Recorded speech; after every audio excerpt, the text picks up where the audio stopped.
Impresario. One who presents cultural series, organizer. The eminent impresario brought many cultural spectacles to our shores.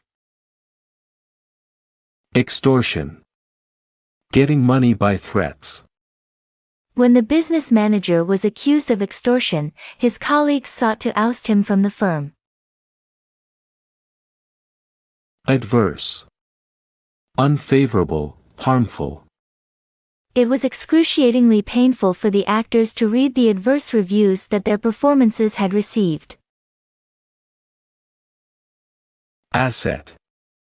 A valuable thing to have. President Obama found that texting was an asset to his communication skills. Bigot. A narrow-minded, prejudiced person. Attacked by the irate crowd, the bigot asked the police for sanctuary. To spill the beans. To give away a secret. Although he was naturally reticent, when the felon was intimidated by the members of the rival gang, he spilled the beans.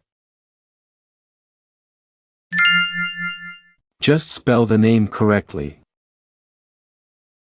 P.T. Barnum, the great circus impresario, was once accosted by a woman, who showed him a scurrilous manuscript about himself, and said that, unless he paid her, she would have the book printed. Barnum rejected the extortion attempt. "Say what you please," he replied, "but make sure that you mention me in some way. Then come to me, and I will estimate the value of your services, as a publicity agent." Barnum obviously felt that adverse criticism was an asset for a public figure. A man who seeks the limelight should not care what is written about him, but should be concerned only when they stop writing about him. Barnum's philosophy suggests that we might do well to review the plethora of publicity given to rabble-rousers and bigots. Week 9, Day 2. Blatant. Disagreeably loud, very showy. With blatant discourtesy, the reporters continued to harass the bereaved family. Entourage. Group of attendants. The visiting dictator's ubiquitous entourage of bodyguards disturbed our tranquil city. Virulent. Full of hate, harmful. Europe's population was afflicted by a virulent plague known as the Black Death. Venom. Poison, spite, malice. Clym Yobrite's mother succumbed to the venom of a snake bite. Spew. Throw up, vomit, eject. From each candidate's headquarters acrimonious charges would spew forth daily. To keep a stiff upper lip. To be courageous in the face of trouble. It was admirable to see how the British managed to keep a stiff upper lip in spite of the German bombing.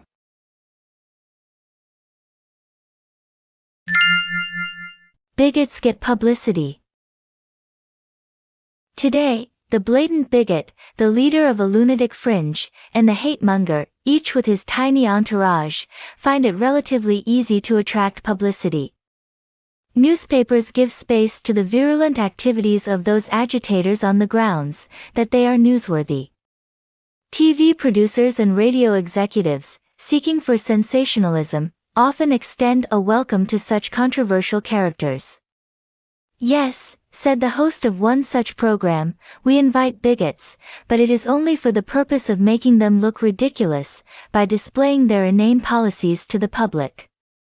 Some civic-minded organizations have answered, however, that the hosts are not always equipped to demolish those guests, and even if they were, the audience would still be exposed to the venom they spew forth.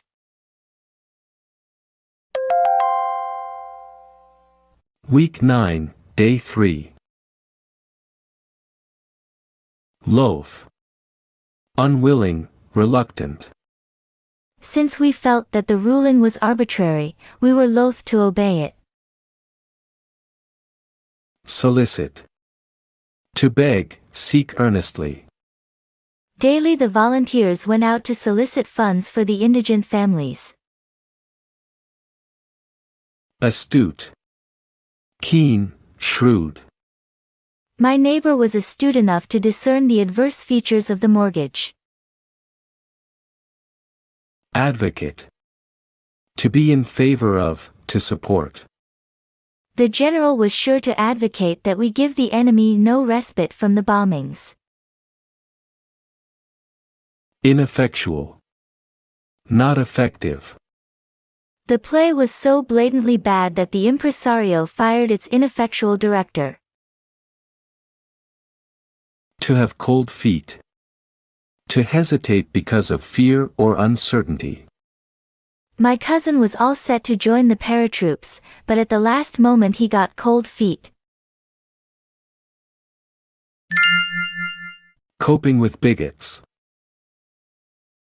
Suppose a bigot wished to organize a meeting in your neighborhood.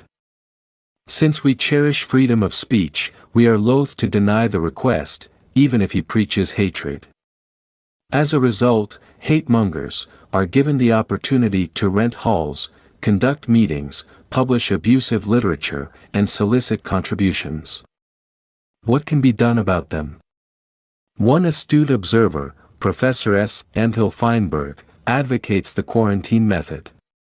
His plan is to give such groups no publicity, and to ignore them completely.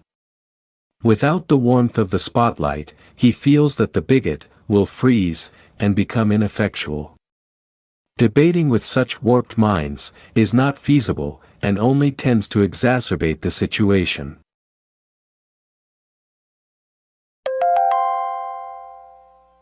Week 9, Day 4. Scrutinize. Examine closely. No sooner did the lawyer scrutinize the extortion note than she called the police. Nefarious. Villainous, vicious. We were distraught upon hearing the venom spewed forth by the nefarious bigot. Amicable. Friendly, peaceful. Our amicable relations with Latin America are an asset to hemispheric trade. Vexatious. Annoying. The vexatious buzzing of the mosquitoes as they surged about our heads nearly drove us insane. Malady. Disease.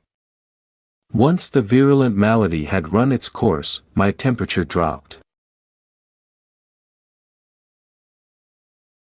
To look a gift horse in the mouth. To be critical of a present. Although I didn't have much use for Uncle Roy's present, I took it with a big smile since I have been taught never to look a gift horse in the mouth. More than silence.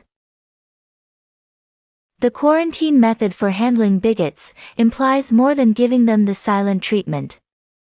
Professor Feinberg urges community relations organizations to scrutinize the nefarious activities of hate-mongers and to be prepared to furnish information about them to amicable inquirers.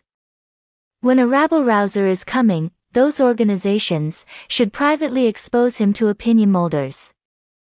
In addition, constructive efforts should be taken to induce people to involve themselves in projects for improving intergroup relations.